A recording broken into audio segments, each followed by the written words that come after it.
thank you, Cabinet Minister, to give me the floor. Good morning, every one of you. Let me acknowledge the presence of His Excellency, Dr.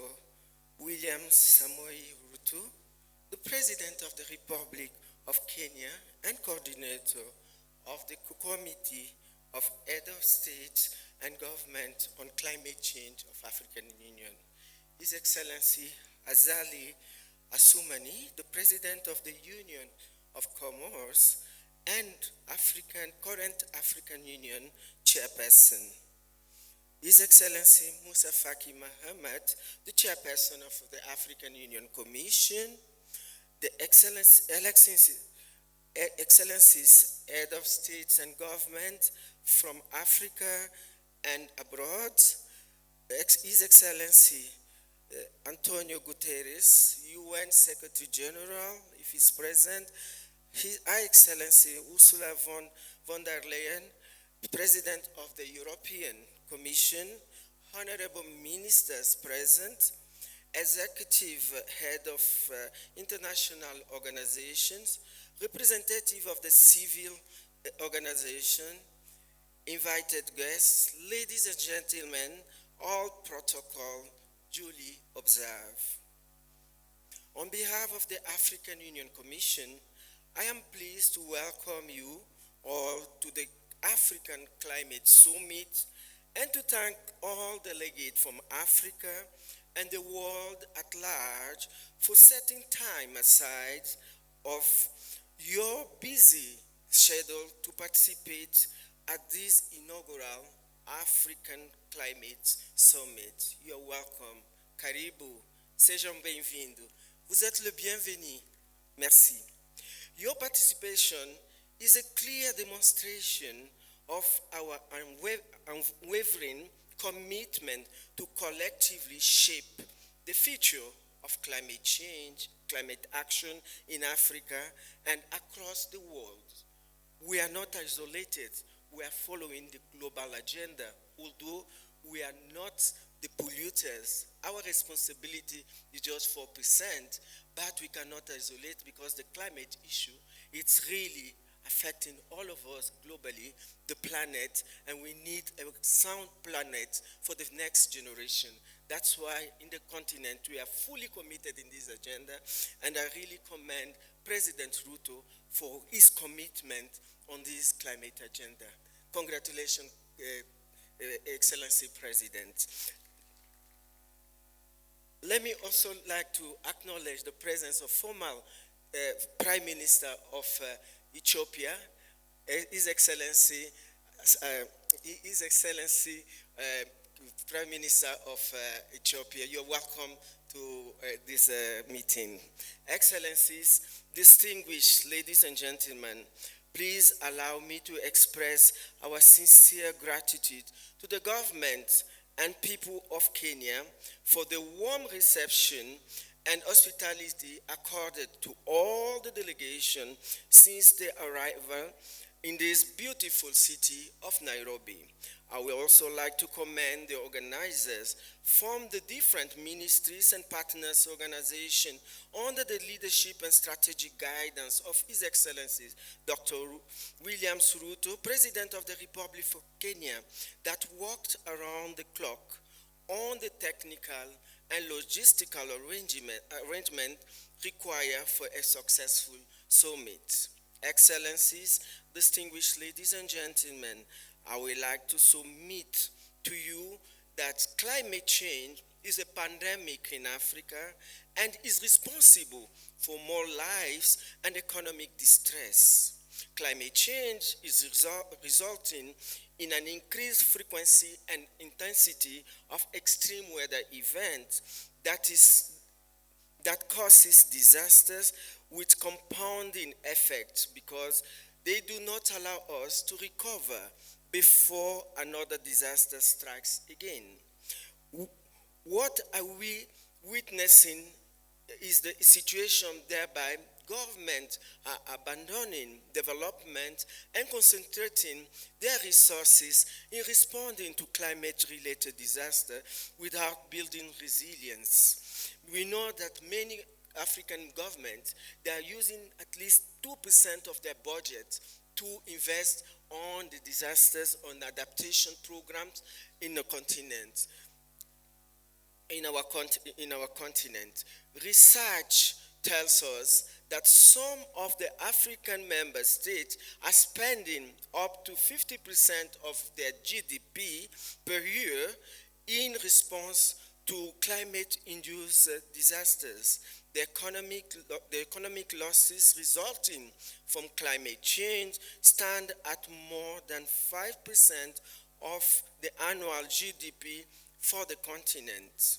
The bottom line is that the cost of climate change in Africa is too high for us.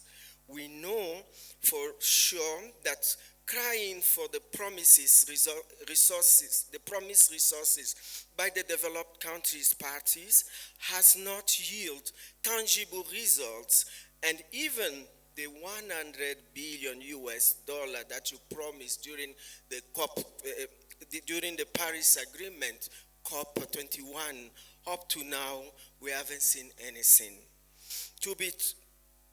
We haven't seen anything. That was the pledge in 2009 to be accessible from 2022. We are in 2023. We haven't seen anything. Please, partners, come and honor your pledge. Has not been reached to Africa. This is despite being their obligation due to their historic responsibility for climate change in line with the Convention and the Paris Agreement. We also know that the cost of addressing climate change is also skyrocketing. For example, the revise of our NDCs for Africa will require an estimated 3 trillion of investment, US dollar investment, to implement, in addition to all the climate action, including NAPs. Africa has refused to wait and die due to climate change. We shall continue to pursue them to honor their obligation, but at the same time, we shall proceed with our own initiatives aimed at building resilience in Africa.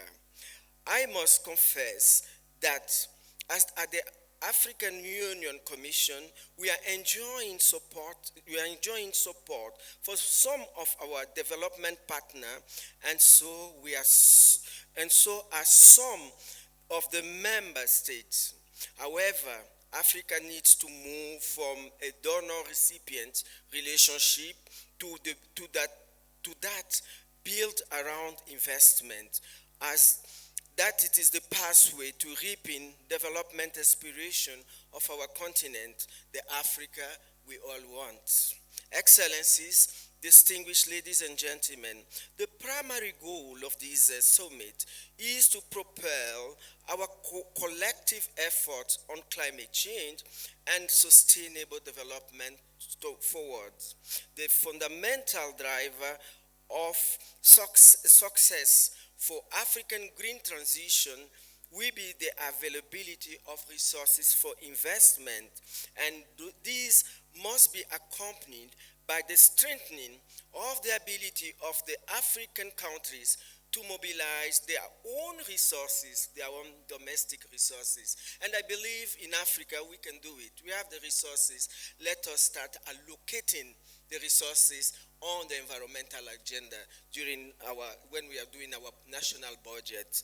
I believe that we have this capacity.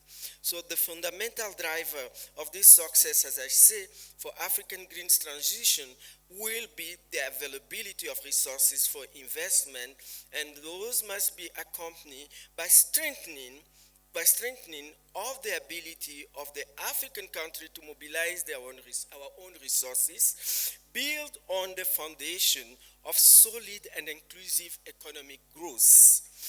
As a continent, previous growth models have been predicated largely on the sheep production and export of African raw material with a minimal value addition. We have to start adding value and create jobs for our youth and our women. A continuation of this trajectory will undoubtedly reinforce Africa's vulnerability. Excellencies, distinguished delegates, ladies and gentlemen, the African continent remains a key player in charting the way forward towards a low carbon future, despite being the least contributor and yet highly vulnerable to the impact of climate change. However, our strength lies in our unity and the fact that we are a continent that is vibrant, fast growing, useful, young population, energy, and diversity. Our solution for African climate change are rooted in large-scale investment in climate resilience centered on energy access to drive sustainable industrialization. This represents one of the fastest drivers for poverty reduction while